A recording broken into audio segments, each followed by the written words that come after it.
You've showed me about 6 times. Good morning, everyone. It's February 20th, 2014. I'm Jerry Balsell, opening the meeting, calling to order the Post Falls Urban Renewal Commission for our current meeting for the month.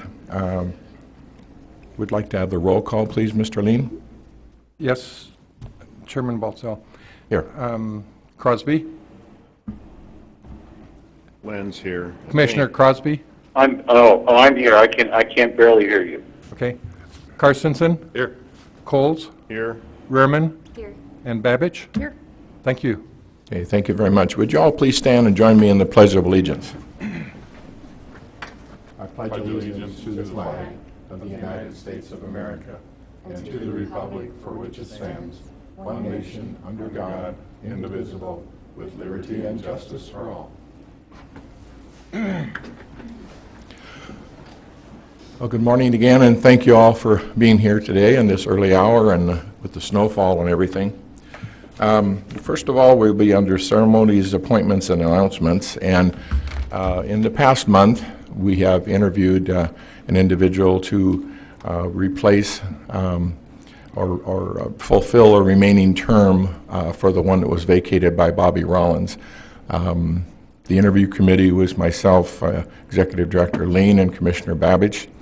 We made a recommendation at the last workshop and gave information to the rest of the commissioners on our recommendation. And at this point in time, I would entertain a motion to approve and accept as a new commissioner, Deborah Wunderlich. Is there a motion to that effect? I'll make that motion to approve, Deborah. Thank you. Second. Motion and a second to approve. Any discussion? Can we do a voice vote?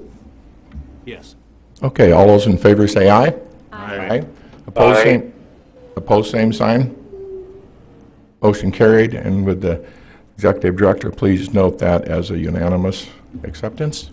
So I would like to welcome Deborah Wunderlich, our new commissioner. Would you like to join us on the dais, please?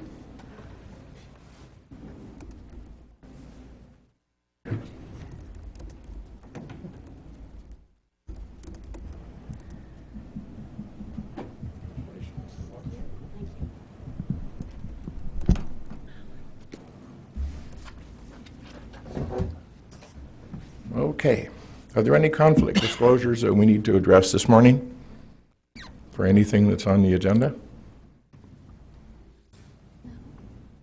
Okay, I hear none. Then we'll go into the consent calendar. Director Lean. Yes, good morning, Chairman Baltzell and Commissioners. Item A on the consent calendar this morning is the Commission special meeting minutes from February 4th, 2014, and those have been reviewed. Item B is the Commission workshop minutes of February 12th, 2014. Item C is the payables for this month, and they total $44,263.55. Item D is the bank activity report. That shows total funds in all of our accounts of $7,938,699.14, and also accrued interest for the month of $1,496.70. Item E is the financial reports as of January 31st, 2014. Those are as printed from our in-house QuickBooks system and will be posted to our website.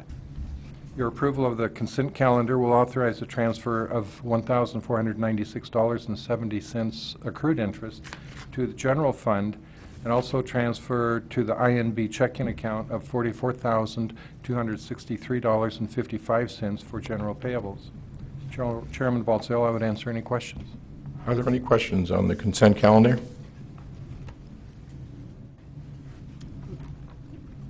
There being none, we can vote to approve. Wunderlich? Aye. Rehrman? Aye. Carstensen? Aye. Sorry, Baltzell? Aye. Babbage?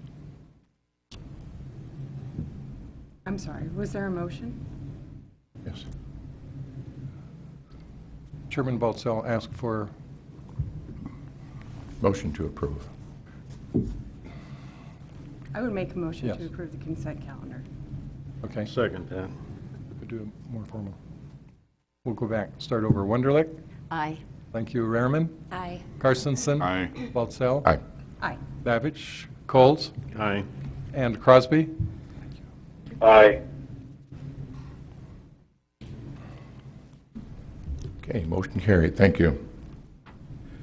Next is committee updates, and I'm going to move the item number 8A up to 5 because we have a change in commission or committee chairman and the makeup of those committees, and I think that would be the item for today.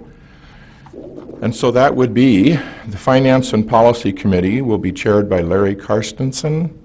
The members of the committee will be Paula Rerman, Glenn Crosby, and Deborah Wunderlich will be the alternate member. You'll be getting, if you don't have this already, you'll be getting this shortly. District Review Committee, the chairman will be Samantha Babich. Members will be Jerry Baltzell, Colin Coles, and alternate member would be Larry Carstensen. And the Communications, Property, and Personnel Committee, the chair will be Colin Coles. Member would be Deborah Wunderlich, Samantha Babich, and alternate member Len Crosby. And those will be for this calendar year of 2014. Any questions on that? Are there any reports from the previous chairs that are here? Do you want me to update on City Center? If you have an update in City Center, absolutely. We haven't met, but I have put out requests for a meeting to discuss what was discussed in the workshop, the City Center potential pilot project. And that was with, I believe, Paula, you, Colin, and myself, and I think, Jerry, you were not available, right? That's correct. So we'll be meeting next week sometime, hopefully, or the week after. Okay, thank you very much. Anything from your side, Larry? No, just there was a lot of, you can see in the minutes or in the report today, there's a lot of activity with the payments from the county, and it appears with the emails that Tom had sent out that everything was shuffled around to meet the right places where the money's at in the bank. So, thank you, Tom. Okay, thank you, Larry.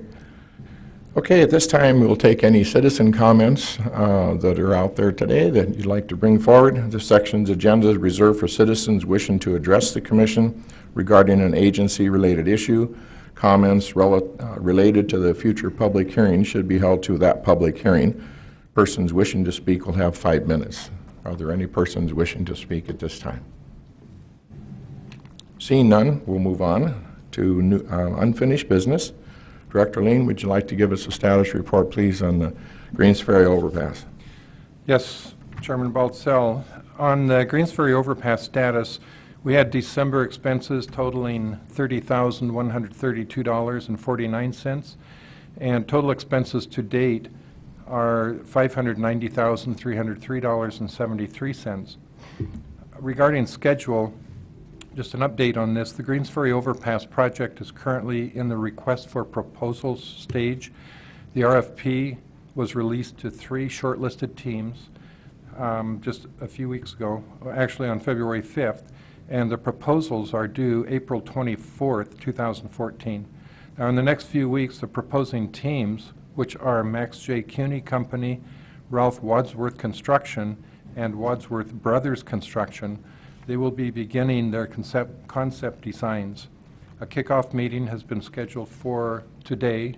That will follow. We'll start that meeting following this meeting. And that meeting will be downstairs in this building. The meeting is intended to introduce the teams to the utilities and begin the communication between the proposing teams and the utility companies that may be affected. People that will be attending that will be the project team, our internal project team, and the proposers.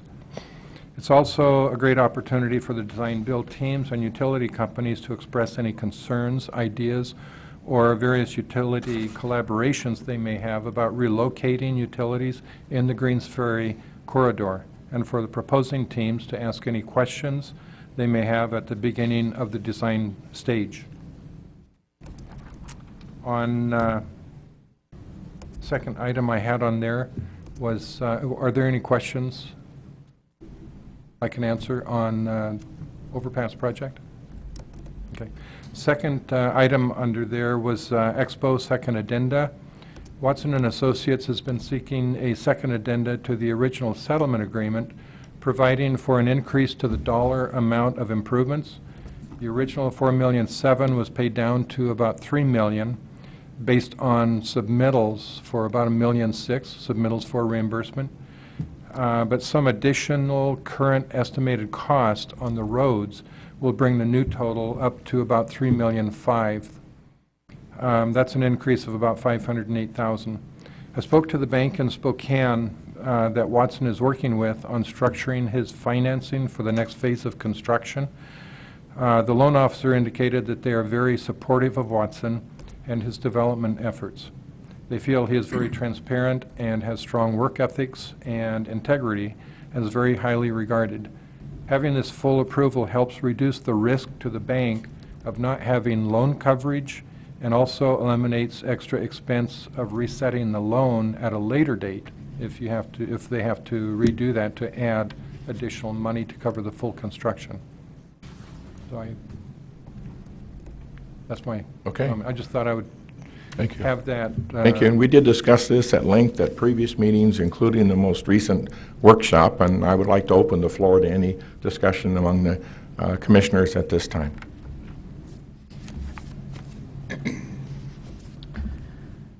Okay, I'll go. Mr. Chairman, Len Crosby. Sure.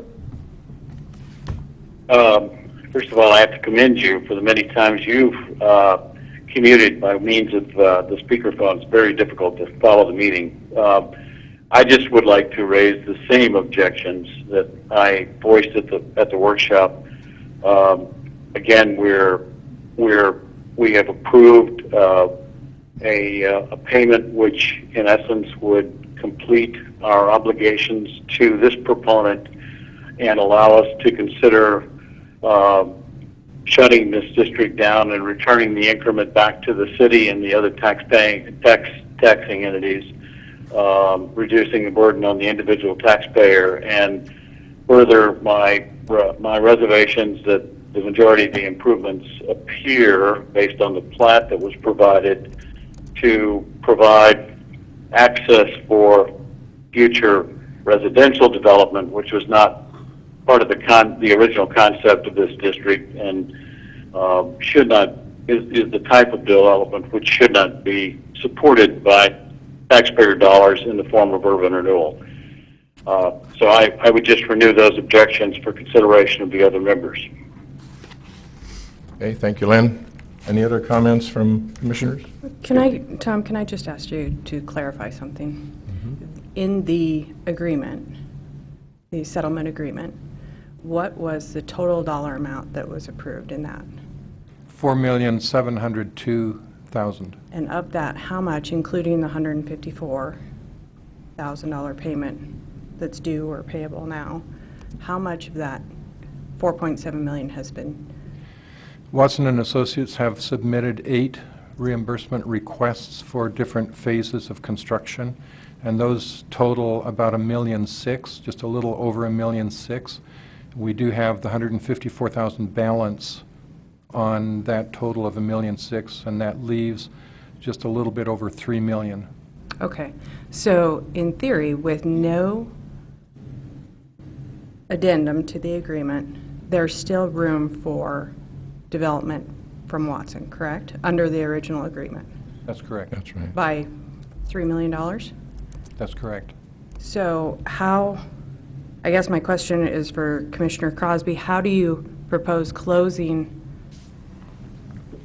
Expo when the agreement still stands and there's still $3 million of potential development under the original agreement? Did you hear that, Lynn? Thank you. Yes, I appreciate that question. Thank you. I would propose that we close the agreement, we open the discussion to closing the district in the very same way that we open the discussion to close the 2 districts that we have closed. Basically, We've fulfilled our commitment. We've created the infrastructure that was originally proposed by the developer to support the development that has been done, and there's no further development except for residential development that's being proposed. We closed the Flex Cell district early once that obligation was completed, and we closed the River Bend. Mr. Crosby, I'm not understanding you correctly, because it's my understanding that the original overall master plan has not been completed at this time. It's still under process. The roads that are being proposed to put in, as we've listed several times in the last several months, are to open up areas for commercial development in that area. I don't know how we get back to having it close all of a sudden when the project isn't completed yet, and part of this process is to move it forward so that we can get the project completed, open up the remaining portions of the commercial area so that they can be marketed and businesses be drawn in to be established there. I certainly understand your position. My position is that the developer has changed the proposal from its original origins, and we now have a doubling of the number of residential units. Indeed, now an additional 289 single-family and multifamily, and I understand that's all contingent upon the developer going to the Planning and Zoning Commission and getting the zoning and planning for that district changed. But I think that the concept of the district has changed also. And you know, I could counter that argument by saying, okay, fine, let's stand by the original agreement, stand by the fact that we can't close the district. We have a remaining obligation of $3 million or so. But why expand the existing arrangement to provide for additional funding? And Tom, the additional funding, as you noted in your report, like 500,000, is that correct? Yes, that's about 10% of the original. And, you know, when you do a district plan and construction and engineer estimates for costs, and that's several years ago, those estimates can be, estimates are estimates, they're plus or minus 10%. So if he comes back now with a request to complete the roads as originally defined in the plan, the original district plan, and there's an increase of about 10% in cost, because he did, in fact, they're looking at extending one road down through the commercial area, and that will incur some additional cost.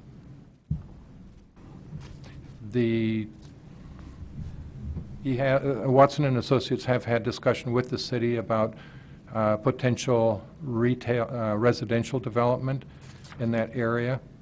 There has also been a lot of discussion in different places about the need for more rooftops out there, but he still needs to go through the process with the city of getting either getting it rezoned for residential, because it is commercial now, and in fact his plan for the new roads is access to those commercial areas, the ones that are zoned commercial now.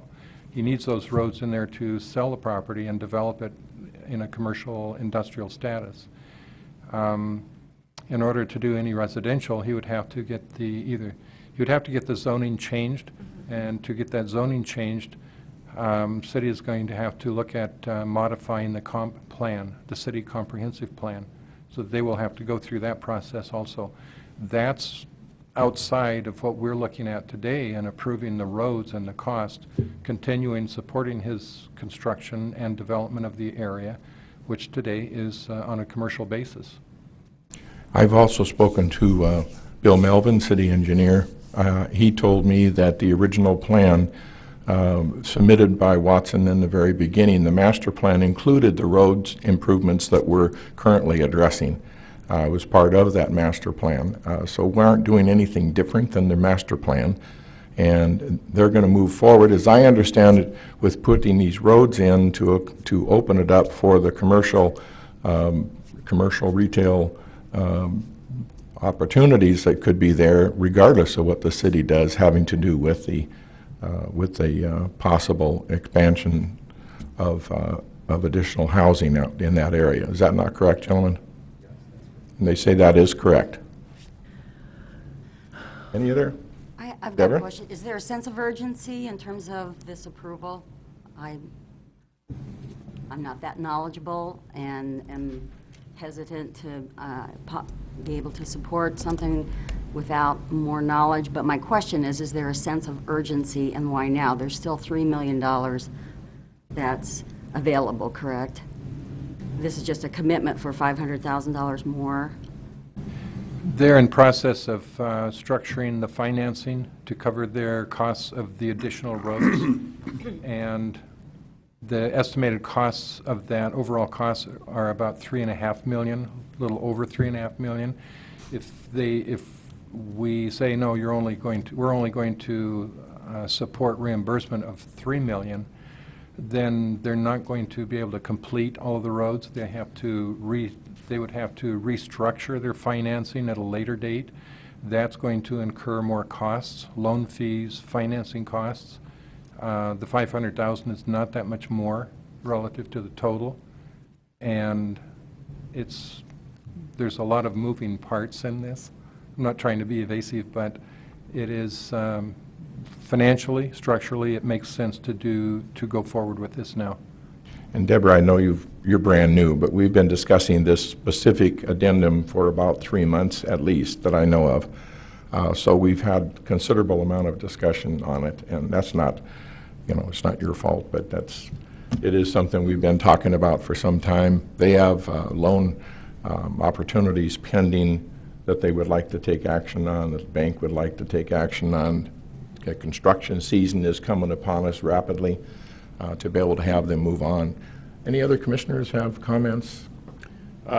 Yes. The only comment I have is I echo some of Len's concerns about the changing of a project, but yet you face the reality of today that almost all of the large projects in the city are evolving to something else, and what that something else is we haven't quite determined yet. But I go back to the point that I made at the workshop that I think probably in the near future we should reevaluate how these projects are put together from an urban renewal standpoint and maybe come up with some new ideas. But as far as, this is the only district that I'm aware of that has this pseudo cap on it based on that settlement agreement. And so without that cap, it would operate just like any other district. And so for that reason, I think I could support the amendment. Okay. Thank you. Larry, did you have anything you wanted to comment? No, I think it's been pretty well hashed over. I'll just say that I am in support of the amendment because I don't like the cap that we placed on them, but I wasn't here, and I respect that there's probably a lot of information that I don't have. I have no problem with Expo. Expo, to me, is clearly commercial. That, if I'm right, that's the road to the south that would open up those lots along I-90 for access and development. I have no problem with Creative Way that drops down because I believe that fits the commercial requirement.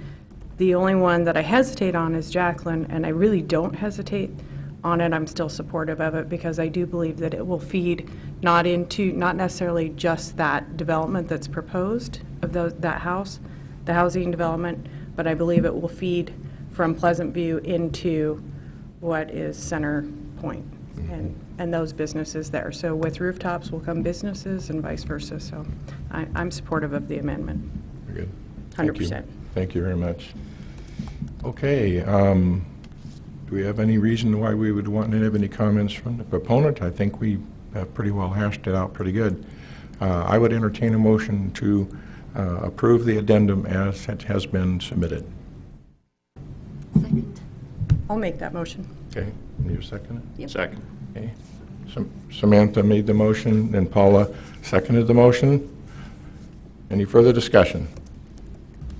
Mr. Chairman, this is Len Crosby. Could I ask the maker of the motion to consider an amendment whereby, consistent with our objectives of promoting economic development, we agree that in approving this motion, we would have our executive director or a member of the commission go to the Planning and Zoning Commission and oppose any further residential development in this district. I don't think that's in line with our mission here as an urban renewal commission. I would not support that.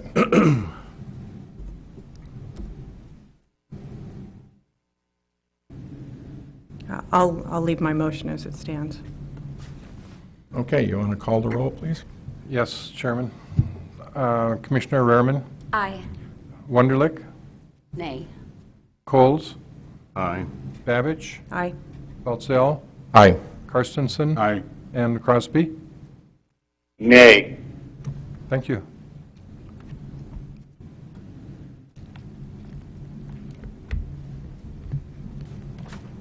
Okay, thank you very much. Motion carried. Okay, under new business, 8B, approval of semi-annual proponent reimbursements. You walked us through that, please, Tom. Yes, it's time. Now is the time. We do our semi-annual payments back to the reimbursements back to the developers, proponents, and those payments accrue from the taxes that we receive from the county over the prior 6 months. And the total that we are doing in reimbursement today will be $888,794.71. Now, for the listening audience, I would suggest, I would just say that these reimbursements include 4 districts. Those are Expo District. The reimbursement is $154,259.97. That pays off the balance of the obligation so that we don't have any open obligation at this time. Center Point District, the Point Partners is the proponent. There's a reimbursement of $539,713.81, leaving a balance of $4,493,864.60. That's the largest one. Tullamore Subdistrict up in the north end of East Post Falls. The proponent, the recipient of the reimbursement will be Panhandle State Bank. They're the successor in title on that property. The reimbursement will be $131,080.69, leaving a balance of $1,690,530.69. And the last one is West Celtice District. That reimbursement will go to the Greenstone Corporation in the amount of $63,740.24, leaving a balance in the obligation of $1,238,971.01. And that's the extent of our reimbursement this time. I would answer any questions. I have a question. On the Tullamore Subdistrict, is there not a sub-proponent other than Panhandle? Whitewater? Is that paid? What's the status on that? There's no reimbursement to them at this time. We have agreed to reimburse them, I think, $325,000 for infrastructure that they installed. In that parcel, there was 3 parcels that they ran the infrastructure through. The Panhandle State Bank, the successor owner in that property, has agreed in writing with us, and this goes back about a year. Whitewater Construction put in the infrastructure to their new senior center, Tullamore Senior 2, and the increment that they will be receiving comes only from that one parcel, and that increment was released by Panhandle State Bank through a written agreement. But we have not accumulated enough at this point they have not submitted to us the reimbursement request with all of the invoices covering cost of construction so that we can approve that amount for reimbursement. We've allocated to them the $325,000 future increment, Right. but payment of that is going to be based on doing the process of approval for the invoices and the costs. So we have received increment on that property? We have about 4,000, a little over 4,000, 5,000. But we haven't received the paperwork. No, we're not going to process the approval for payment until they submit that. That's, Fair enough. Good question. thank you for your question. Thank you. Any other questions? Okay, I'll accept a motion to approve. So moved. Okay, calling. Second. Okay, we got a first, or a moved and seconded to approve the reimbursements. Do we need a roll call or Roll call vote, please. Yes. Commissioner Crosby, Aye. Carstensen, Aye. Baltzell, Aye. Babbage, Aye. Coles, Aye. Rariman, Aye. and Wunderlich. Aye. Thank you. Okay, motion carried. Okay, staff reports and updates.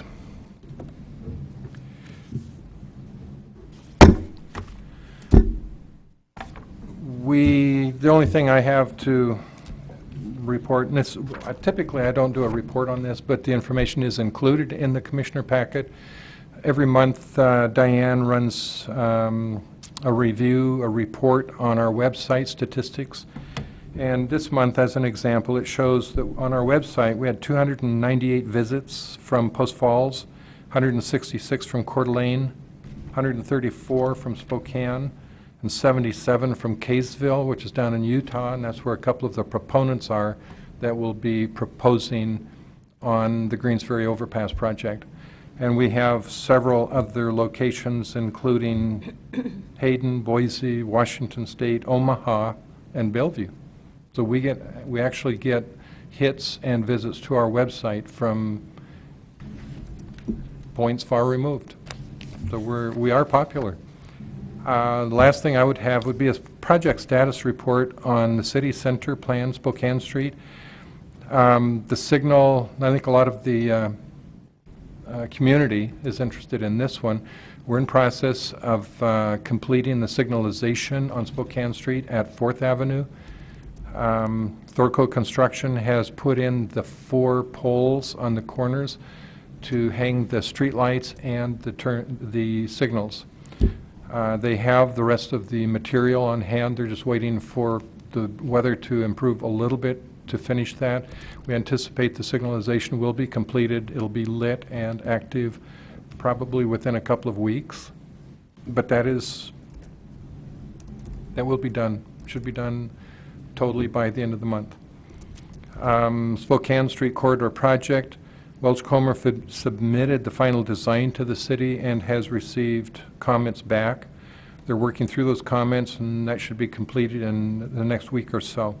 They're also working closely. They continue to work with the city of Post Falls in coordinating a railroad permit, because in order to do that construction down Spokane Street, we had to have a permit from the railroad where it crosses there. So that's slowing us down just a little bit. We don't want to move forward. Next big step on that would be to go out for bid on the project. They don't want to go out for bid until they get that permit. And that's all we have at this time. Thank you. Okay, any questions of staff? Okay, there being none, commissioner comments. Anything anybody would like to say? Larry? I just, not so much a comment, but a request for executive director to look at in our bank activity report. I see it seems like a lot of funds in the state pool, and I would like to have Tom look for a place that some of that could be put where it would be insured and not such a large amount sitting with the state pool in an uninsured fund. I realize this is an ongoing battle. This has been talked about 3-4 years ago, and some of it was addressed then, but unless we're going to pull some of that out of there in the near future, we need to look at doing something with that amount.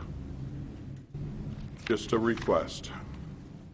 Thank you, Commissioner Carstensen.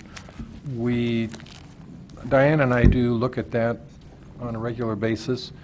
Like you said, a couple of years ago, we pulled about $1.5 million out of LGIP which is the local government investment pool, a state pool down in Boise. And we split that out to 6 different local banks, credit unions here in the community, so that they could reuse those funds to loan to small businesses, whomever, to support the community. At that time, the interest rates that we could earn was better than what LGIP was offering. Whenever a CD comes due, we look at that. We go out to the market and look at the interest rates to see what's available. And if we can put money into a different CD, get better rates than LGIP, we do that. We've got another one coming due from STCU, I believe at the end of March, and we'll be looking at that at the market again to where to put that money, whether to renew it or whatever. Now, we do have an investment policy. I think Commissioner Crosby was involved in that. I appreciate his efforts on that because it gives us guidelines, establishes guidelines to where if we have an opportunity to invest LGIP funds in a higher earning account, the policy says that it needs to be about 5% going into it. The rate differential needs to be about 0.5% improved. As the rates change, you go into a CD for 12 months. In that interim 12-month period, the LGIP rate may come up and the CD rate may stay the same, so you would lose that 0.5% margin. But going into it, we have to look on policy. We do look at improving by at least 0.5%. Okay, very good question, Larry, and thank you, Tom, for the explanation. Appreciate that. Any other questions? Len, any? I want to say welcome to Deborah. Welcome to the board. Pleasure to have you here. It's good to be here. Thank you. Any comments, Len? Yes, sir. Thank you. I just want to say I appreciate the arrangements that were made by staff and by the city's media staff that allow me to participate even though I'm not there in a physical presence. And I also want to welcome, since I wasn't there to do it in person, Commissioner Wunderlich. I think she's going to be an excellent addition to the commission. Thank you, sir. Okay, thank you. And under chairman comments, I just want to thank you all again for being here today and weathering the snow and all of those elements. Appreciate it, your time here with us. Thanks again for staff in the back for keeping us on track. And thank you all for serving the community on that. With that, I'll entertain a motion to adjourn. Motion to adjourn. Got a motion moved and a second from Deborah. All in favor say aye. Aye. Aye, motion carried. Meeting is adjourned.